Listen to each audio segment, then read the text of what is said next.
여러분, 하나님 사랑하시죠? 하나님 우리 대한민국 사랑하시는 거 믿으십니까? 아멘. 말씀대로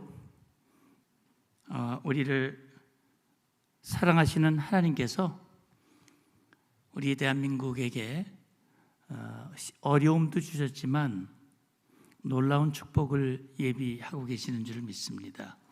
그동안의 역사를 보면 정말 견디기 어려운 그런 일들을 많이 겪었지 않습니까? 일제병합도 됐었고 6.25 전쟁도 치렀고 북한의 수많은 도발과 위협이 이어지고 있습니다만 이 모든 것들을 합력하여 설을 이루시는 하나님의 은혜를 믿습니다. 하나님께서 저를 또 사랑해 주셔서 군인이 되게 하셨고 또 군인으로서 특별한 일을 하게 하셨습니다. 저희 아버님이 평안북도 철산이 고향이시고요. 저는 이산 가족 2세입니다. 그래서 통일을 위해서 뭔가 기여할 수 있는 기회가 있으면 좋겠다라고 생각을 했는데 하나님께서 여기 보시면 이제 지금 제가 군복을 입고 있는 사진인데요. 이 앞에 이 사진 보시면은 북한 땅입니다. 여기는요. 군사분계선 넘어서 북한 땅에 있는 회담장입니다. 우리 회담장 판문점 공동경비구역에 가면 통일각 평화의 집 이런 회담장이 있는데 여긴 북한 땅에 있는 통일각입니다. 저와 악수하고 있는 북한 군인은 유영철이라는 대좌인데 하나님께서 북한 군인들과 만나게 하시고 이들과 대화하게 하셨습니다. 이 유영철 대좌는요, 한번 대화를 하는 동안 저한테 묻더라고요. 문 수석 대표는 하나님을 믿습니까? 그래서 믿죠. 보이지도 않는 하나님을 어떻게 믿습니까? 그래서 제가 그러면 우리 유 단장은 보이는 것만 존재한다고 생각합니까? 그럼요. 공기 보입니까? 없습니까? 보이든 보이지 않든 하나님은 살아계십니다.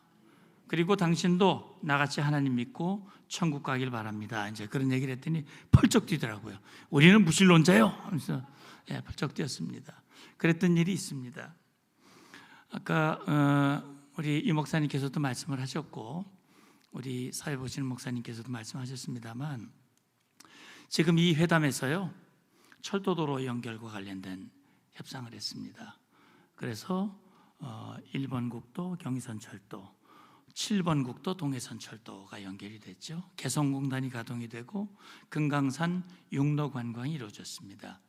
그래서 이런 교류와 협력을 통해서 북한의 문을 열고 북한 정권이 정말 자본주의의 이 유익을 좀 깨닫고 변화되기를 바라는 마음이 있죠.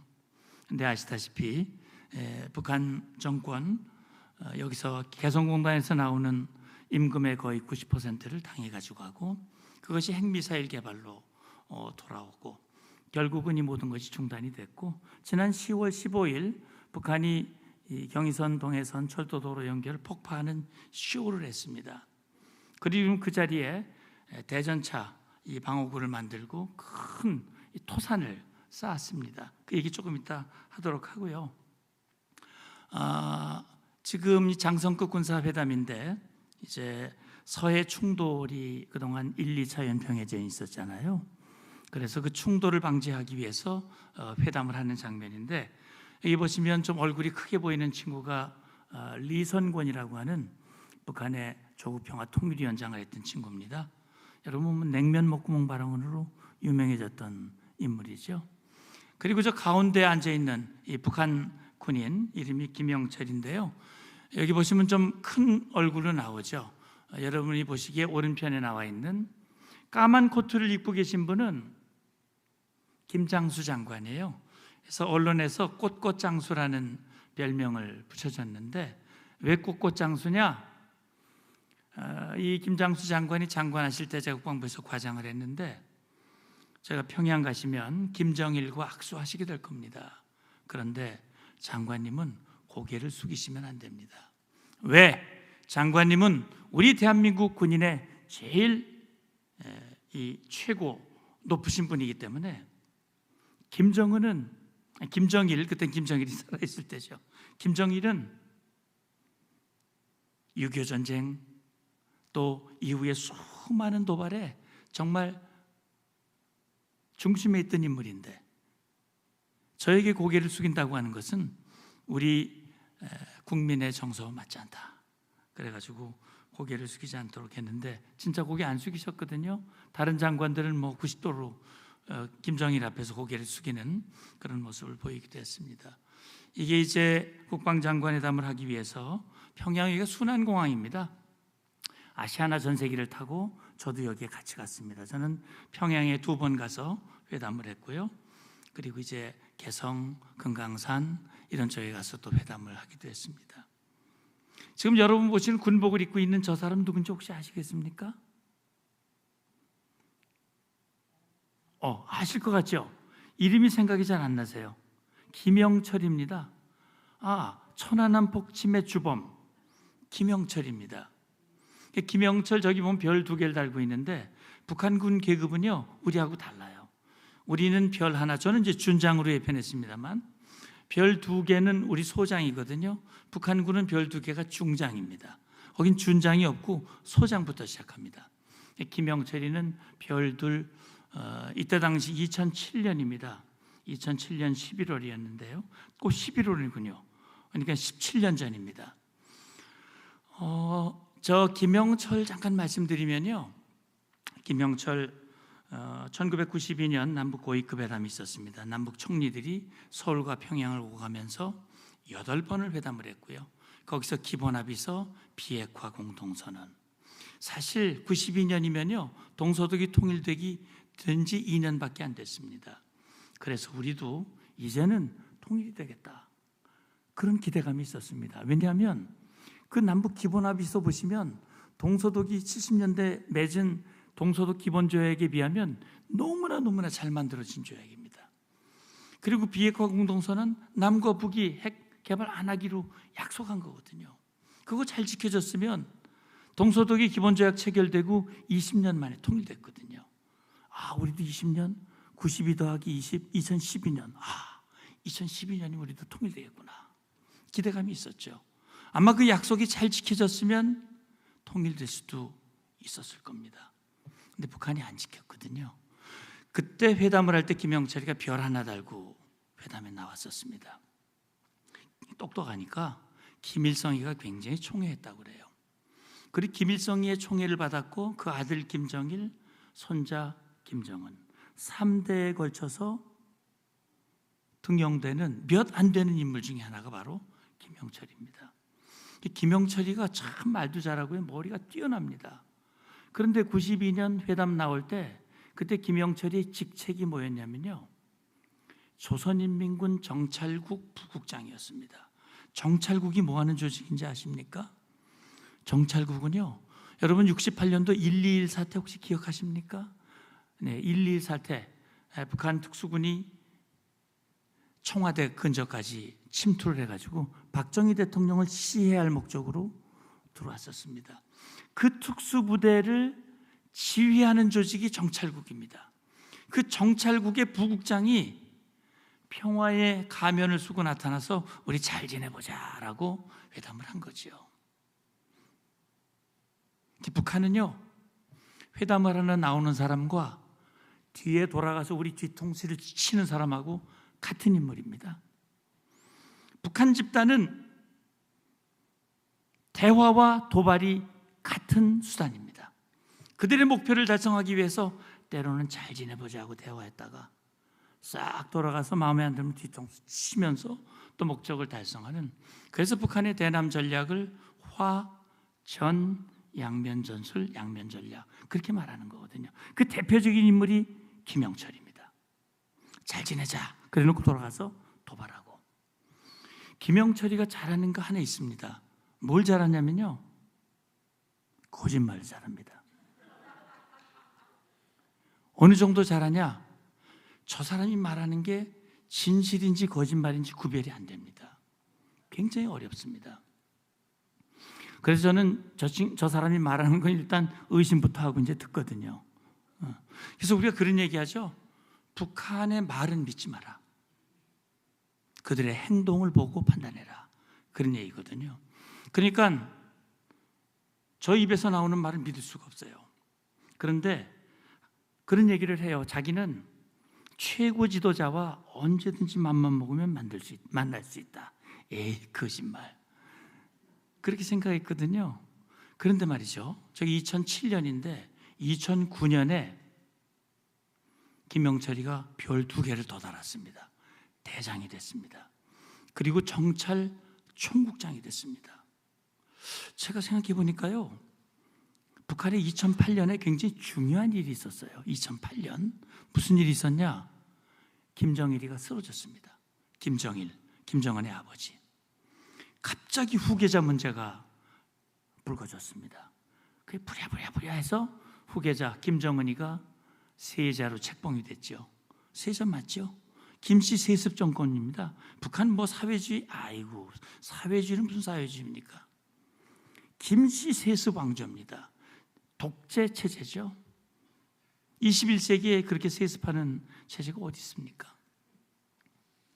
김정은이가 세자가 됐어요. 근데 나이가, 김정은이가 몇 살인지 아십니까? 27? 지금요? 김정은이가 84년생입니다. 그러면 우리 지금 법정 나이로 40살이 딱 된 거죠. 그런데 2009년에 세자가 됐으니까 15년 전이잖아요. 그러면 25살이죠. 그때 당시에는. 25살의 후계자가 됐으니 아버지 김정일이가 깨어나서 보니까 걱정이 많아요. 그래가지고 이 김정은이를 최고 지도자의 반열에 올려야 되는데 이거 어떻게 하면 좋은가? 그래서 김영철이를 불렀을 것 같아요. 당신이 도발의 최고 전문가 아닌가? 당신이 우리 아들을 잘 보조하시오. 빠른 시간 내에 최고 지도자가 될 수 있도록 당신이 보조하시오. 대장이 되고 정찰 총국장이 되고 그리고 당 중앙군사위원회 위원이 됩니다. 북한은요, 일당 독재 체제입니다. 조선노동당밖에 없죠. 그 조선노동당의 제일 꼭대기에 김정은이가 있습니다. 김정은이가 조선노동당의 총비서입니다. 그리고 당 중앙군사위원회의 위원장이 김정은입니다. 근데 북한 군대는요, 누가 지휘하느냐? 당이 지휘합니다. 북한 군대는 당군입니다. 당 중앙군사위원이 된다는 건 최고의 출세 중에 하나입니다. 김영철이가 막 출세를 한 거죠. 그러면서 이 얘기하면 40분만 하라고 말씀하셨는데 이거 뭐 오늘 준비한 이 PPT는 사실은 3시간, 4시간 강의에도 모자랄 내용인데 짧게 그냥 핵심만 말씀을 드리겠습니다. 제가 이 김영철이를 길게 말씀드리는 이유는 북한의 그 특성을 우리가 먼저 알아야 그들이 말하는 것, 지금 나오는 얘기를 이해할 수 있기 때문에 제가 그래서 말씀을 드렸고요. 이게 이제 여기 보시면 제가 끝에 앉아서 국방장관회담을 하고 있는데 이때 이제 장군으로 승진을 해서 평양에 가서 회담을 하는 장면입니다. 북한이 금년도에 많은 위협을 했는데 우리가 주목해 볼 부분이 김정은이가 2개 국가론을 얘기를 했어요. 북한이 과거에는 말이죠, 우리 민족끼리 민족공조 이런 얘기 많이 했거든요. 외세공조, 미국과 손잡으면 안 된다. 우리는 같은 민족이다. 이걸 굉장히 강조했는데 김정은이 작년 연말부터 갑자기 우리는 동족도 아니고 동지력 관계도 아니고 이제는 교전국 관계고 저 대한민국 겉들이라고 부릅니다. 한국 겉들, 한국 쓰레기들은 우리의 적이고 제1의 적이다. 북한이 가지고 있는 모든 역량을 동원해서 초토화시키고 영토를 평정시켜버려라. 이렇게 얘기를 하고 있습니다. 그리고요, 뭐 NLL도 해상국경선인데 거기 침범하면 그냥 가만두지 않겠다라고 협박을 하고 있습니다. 통일지우기를 하고 있어요. 통일이라는 말을 쓰지 말라는 겁니다. 제가 평양 갔을 때 지하철을 타봤습니다. 통일역이 있습니다. 역 이름이 갑자기 없어졌어요. 통일자 쓰지 말라고 그러니까 없어져 버렸습니다. 북한 국가에 삼천리라는 표현이 있었거든요. 빼! 그래서 삼천리도 빠져버렸습니다. 그렇게 지금 하고 있어요, 김정은이가. 왜 그럴까? 왜 그럴까? 통일 지우기 하니까 북한이 통일 포기했구나, 그렇게 생각할 수 있을지 모르지만 천만에입니다. 대화와 교류를 통한, 그리고 과거에 그들이 생각하는 그런 방식이 아니라 이제는 핵도 가지고 있고 미사일도 가지고 있고 강력한 힘을 가지고 있으니 이제는 본때를 보여준다, 힘으로 밀어붙이겠다, 이런 얘기죠. 그리고요, 김정은이 지금 가장 큰 고민이 무엇이냐? 김정은이 가장 큰 고민은 북한 주민입니다. 북한 주민들을 가장 두려워합니다. 두려워한다는 게 뭐냐? 북한 주민들이 동요하면, 뿌리부터 흔들리면 정권과 체제가 유지할 수가 없는 거죠. 그런데 북한 주민들이 이제 대한민국 잘 사는 거 다 압니다. 대한민국 문화가 훌륭하다는 거 압니다. 대한민국에 대한 동경심이 있습니다. K-드라마, 우리가 쓰는 말, 우리가 입는 옷 다 부러워하지요. 그러니까 이불 뒤집어 쓰고 남한 드라마 보고, 그걸 못하게 하려고 3대 악법을 만들고, 그래서 반동사상 문화 배격법, 청년 교양 문화 교양 보장법, 평양어 보호법, 이런 거. 그래서 자기야 오빠 이런 말 쓰면 감옥, 남한 드라마 보면 감옥, 그 드라마를 누구 전해주면 공개 처형. 근데 이게 그런 식으로 해서 되질 않거든요. 그러니까 이제는 방법은 뭐냐? 저 대한민국 것들은 저건 적이야, 쳐다보지도 말고, 그래서 완전히 적개심을 갖도록. 그런 방법이 또 뭐냐면 전쟁 분위기를 고조시키는 겁니다. 전쟁이다. 저 미제, 그 다음에 대한민국 쓰레기들이 미제와 손을 잡고 우리를 지금 치려고 그런다. 얼마 전 무인기 소동도 했잖아요. 전쟁이다 말이야.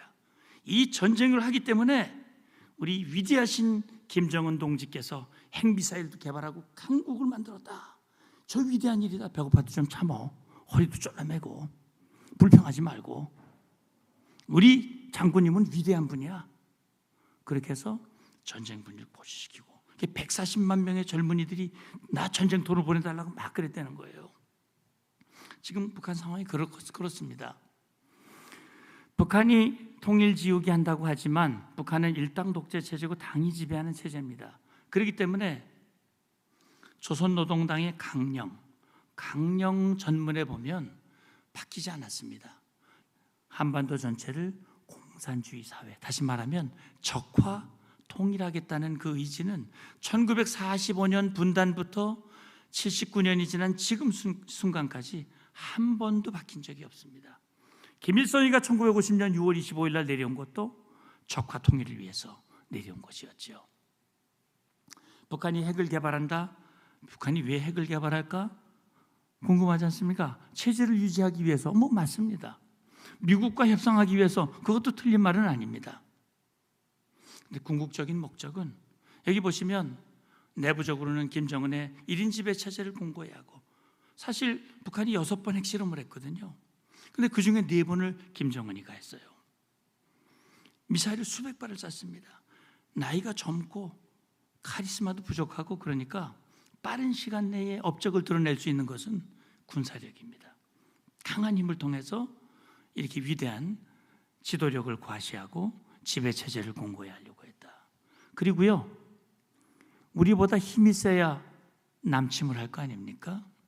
그런데 재래식 전력은 돈이 많이 들어갑니다. 여러분 F-35 스텔스 전투기 아시죠? 그게 지금 거의 2억 달러 가까이 됩니다. 전투기 한 대에. 북한에서 그 돈이 어마어마한 돈이거든요. 우리가 40대를 들여왔고 20대를 또 들여옵니다.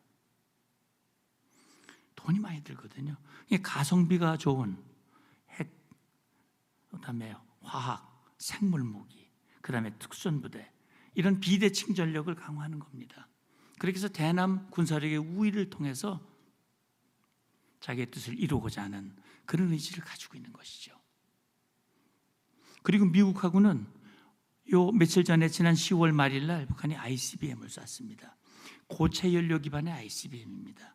이게 고도로 7,000km까지 올라갔는데 이걸 정상 각도로 쏘면 15,000km 날아갈 수 있습니다.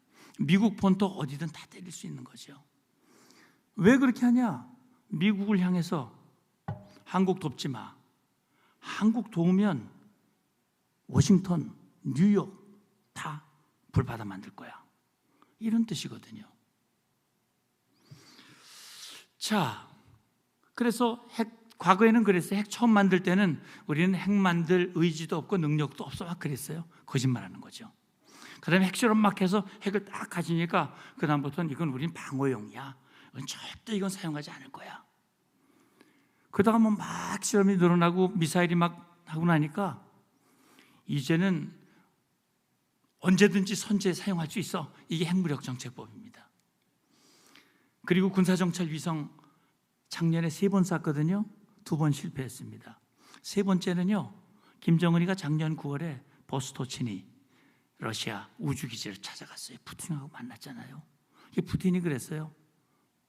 북한의 위성 돕겠다. 그리고 11월 달에 발사했는데 성공했어요. 성공했다는 말씀은 뭐냐? 궤도에 올렸다는 얘기입니다. 그런데 이 위성이라는 건 눈이 좋아야 되거든요. 근데 거기에 실린 만리경 1호라고 하는 정찰 위성을 1차 때 떨어진 걸 한미가 수거해가지고 다 분석을 해보니까 아이고 그냥 일반 소니 카메라 정도 수준밖에 안 되는 거예요. 정찰 위성으로서의 기능은 아직 없는데 푸틴이 도와주면 가능할 수도 있습니다.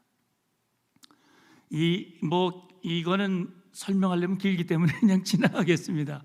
이게 북방한계선과 관련된 얘기인데요. 이건 북한이 끊임없이 우리 북방한계선을 무력화하려고 시도를 해왔습니다. 그래서 군사 도발을 해서 1, 2차 연평해전이 있었고 천안함 연평 또 포격이 있었고요.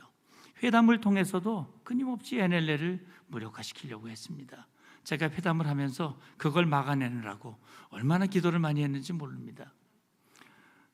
북한은 그런 얘기를 합니다. 자기들이 핵을 개발한 것은 미국 책임이고 한국 책임이다. 왜? 미국이 미군을 갖다 놓고 있고 한국과 연합연습하고 주한미군은 북침을 위해서 주둔하고 있고 한미연합연습은 북침 핵전쟁 연습이다. 그렇기 때문에 자기들은 너무나 두려워서 핵을 개발하지 않을 수가 없었다. 이 모든 책임은 한국과 미국에게 있다. 맞습니까? 그게 북한 주장이에요. 그런데 보십시오. 1953년 7월 27일 정전협정이 체결됐어요. 71년이 흘렀습니다. 한국과 미국이 북한을 먼저 공격한 일이 있습니까? 없습니까? 단 한 번도 없습니다. 저는 미국이 이해가 안 돼요. 세계에서 제일 큰 나라인데 말이죠. 1968년에 푸에블로호가 납포가 됐어요. 100여 명의 선원들이 1년 동안 북한에 억류되어 있었습니다. 이듬해 69년에는 EC-121 정보기가 북한에서 격추가 됐습니다. 76년에는 판문점에서 미군 장교 2명이 북한군에게 도끼로 살해가 됐습니다. 도끼 만행 사건이죠. 그런데 어째 북한은 한 번도 응징을 안 했을까? 미국이. 그래서 김일성, 김정일, 김정은이가 간이 배 밖으로 나온 것 같아요. 미국이 우리 공격도 안 해. 그리고 저 비무장지대 가보십시오. 군사분계선 그쪽 저도 쭉 다 가봤습니다만 북한 군인들 개판입니다. 여기서 개판이라는 말을 쓰기가 좀 그렇긴 한데 어쨌든 왜? 남한이 먼저 공격 안 한다는 거 알아요. 남한이 침투도 안 하고 공격 안 하는 거 알기 때문에. 그런데 그 책임이 한미에 있다? 말이 안 되는 얘기죠. 지금 전쟁 분위기를 고조시키는 거예요. 한미연합연습은 방어연습입니다. 그게 공격연습이 아니에요. 저도 많이 해봤습니다. 아니거든요. 그럼에도 불구하고 전쟁 분위기를 끊임없이 고조시키는 겁니다. 평화협정 체결하자고 하는데요. 여러분 평화협정 체결하는 거에 동의하십니까? 어떠십니까? 그 월남을 아시죠? 월남이 1973년에 파리에서 평화조약을 체결했습니다. 미국이 전쟁 빨리 끝내고 싶었어요. 그래가지고 평화조약 체결하고 2년 만에 공산 월맹이 자유월남을 무력으로 침공을 해서 무력 적화 통일을 했습니다. 그때 많은 이 자유인들이 목숨을 잃었습니다. 보트피플이 생겼고요. 김일성이가 무릎을 탁 쳤습니다. 미군 내쫓는 방법은 간단하구만. 평화협정 체결하면 되는구만. 그때부터 김일성이가 끊임없이 평화협정을 체결하자고 주장을 했습니다. 그런데 말이죠, 역사적으로 보면 협정이 평화를 보장한 적이 없습니다. 2차 세계대전 때도 영국의 총리가 히틀러하고 평화협정 체결하고 전쟁 없다고 흔들었지만 웬걸 바로 전쟁이 일어났거든요. 협정이 평화를 보장해 주는 것이 아닙니다. 평화는 지금 대통령이 강조했던 말이 맞습니다. 힘으로 지켜지는 겁니다. 그렇기 때문에 이제 평화라고 하는 것은 위협을 하는 요인들을 제거하고 강력한 힘을 가질 때 진정한 평화가 이루어지는 거거든요. 이제 북한은 그런 얘기를 해요. 평화협정은 미국과 북한이 맺어야 된다는 거예요. 왜? 한국 너희는 정전협정의 당사자가 아니기 때문이야. 그런데 북한 말 맞습니까? 우리 정전협정 당사자 아닌가요? 어떻습니까? 우리 대한민국이 정전협정의 당사자입니까? 아닙니까? 예. 대한민국은 정전협정의 당사자입니다. 아니라고 말하시는 분들도 있어요. 소명 안 했잖아. 반대했잖아. 회담에 참가 안 했잖아. 그런데 반대한 것도 맞아요. 그런데 회담에는 참여했습니다. 우리 대한민국 장성이 정전협정 협상 2년 동안 참여했습니다. 이승만 대통령이 반대했죠. 왜 반대했습니까? 미국이 그냥 떠나려고 하니까. 미국이 만약에 정전협정을 체결하고 떠나버리면 김일성과 모택동과 스탈린은 반드시 재침할 것이다 라는 생각을 가지고 있었던 거죠. 저는 놀라운 일입니다.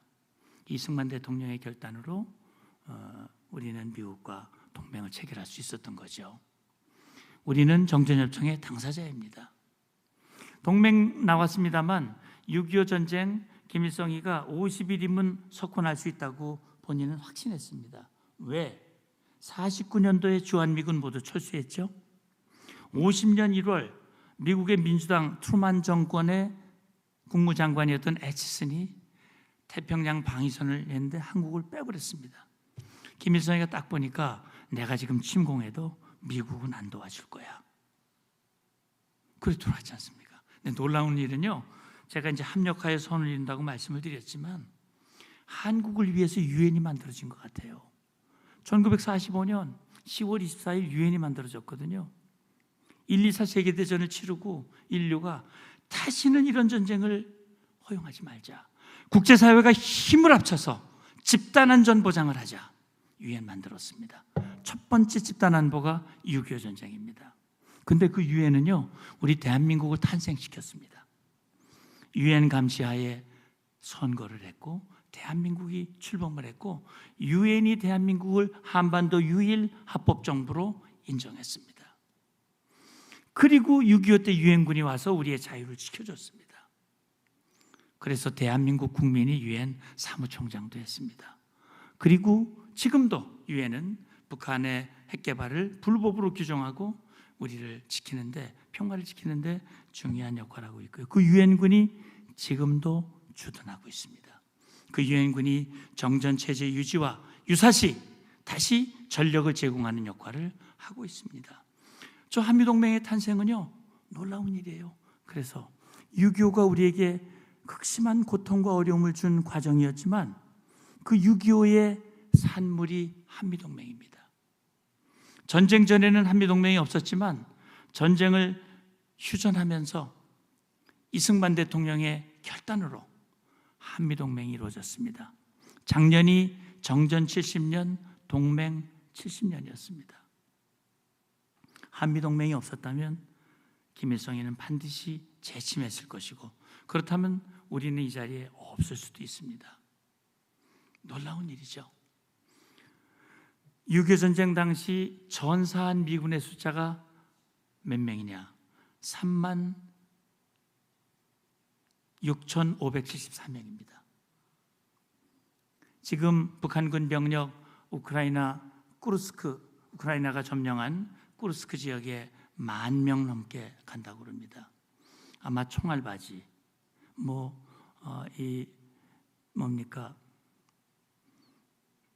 그 시체 넣는 백에 담겨져 올 가능성, 최근에 희생됐다는 얘기도 나옵니다.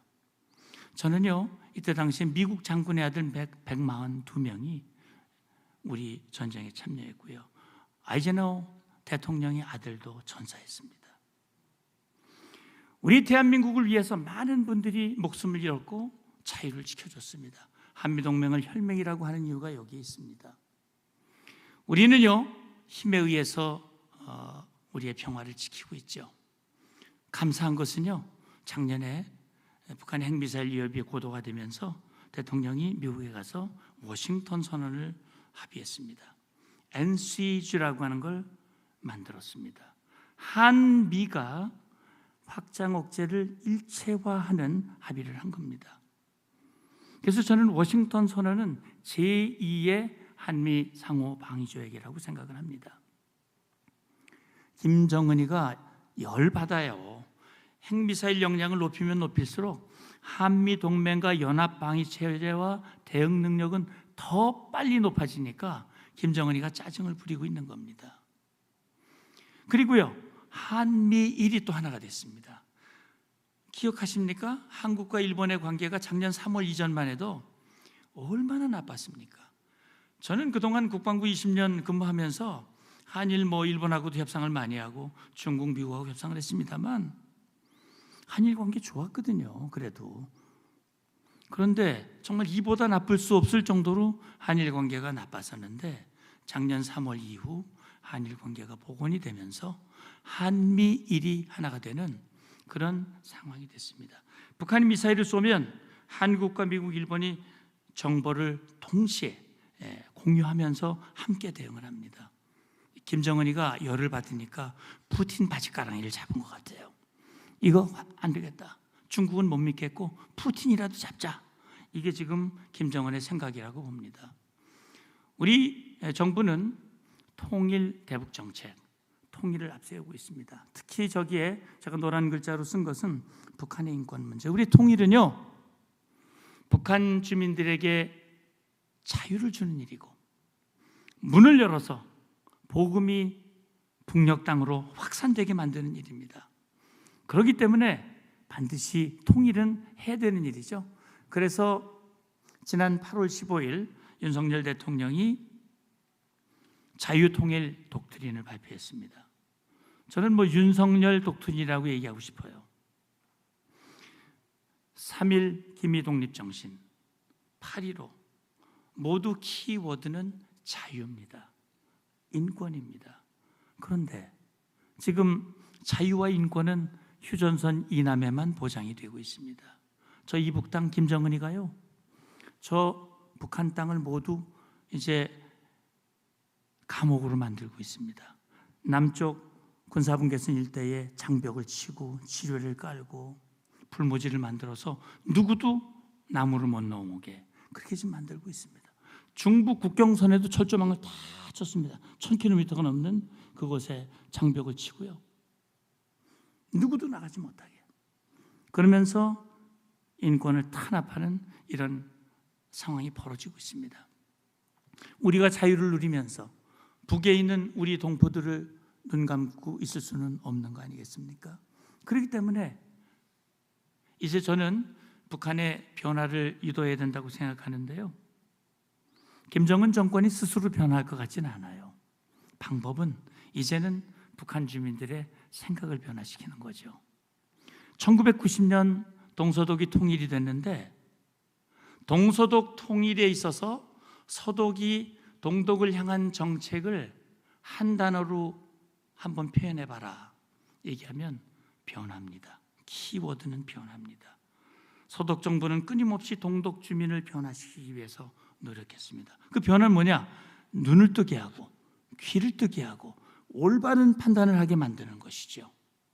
근데 굉장히 좋은 여건이 됐습니다. 이제는 북한 정권이 그동안 유지해온 힘은요, 거짓말과 주목입니다. 북한 주민들을 끊임없이 거짓말을 해서 세뇌를 시키고, 자, 우리가 천국이야, 저 남한은 거지들만 살고 있어, 이런 세뇌를 계속.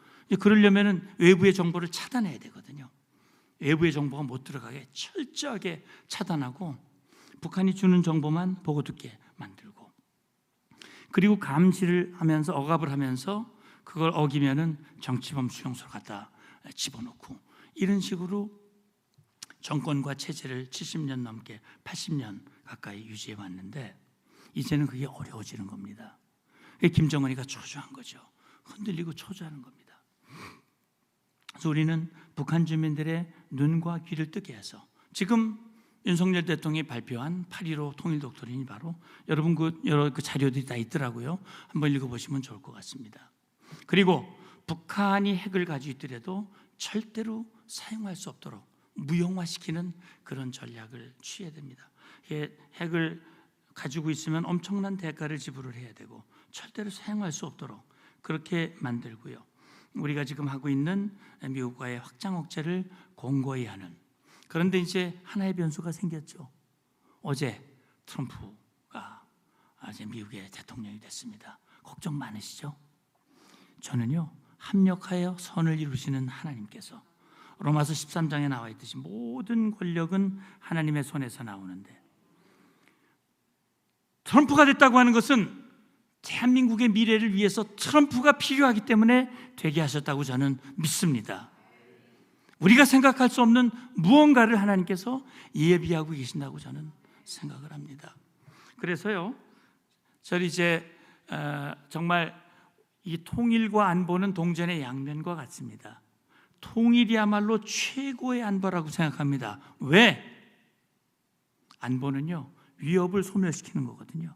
우리를 위협하는 저 정권을 소멸시키는 것이 통일이기 때문에 대한민국 중심의 통일, 자유통일이야말로 최고의 안보다라고 생각합니다. 이제 정리를 하겠습니다. 우리의 역사를 보면 일제강점이라고 하는 것이 우리에겐 슬픈 역사였지만, 일제강점은요, 수천 년 동안 중국의 지배로부터 벗어나게 하는 계기가 됐던 겁니다. 6.25 남침이 우리에게 고통이었지만 한미동맹을 맺고 자유번영의 기회가 됐습니다. 북한 도발이 우리에게 힘들고 어려운 과정이었지만 대한민국을 강하게 만들고 놀라운 무기를 만들어서 K방산이 세계에서 인정받고 있습니다. 제가 군에 처음 입대했을 때 M1 소총, M16 만들지도 못했어요. 50년 전에. 지금 K무기 세계에서 최고입니다.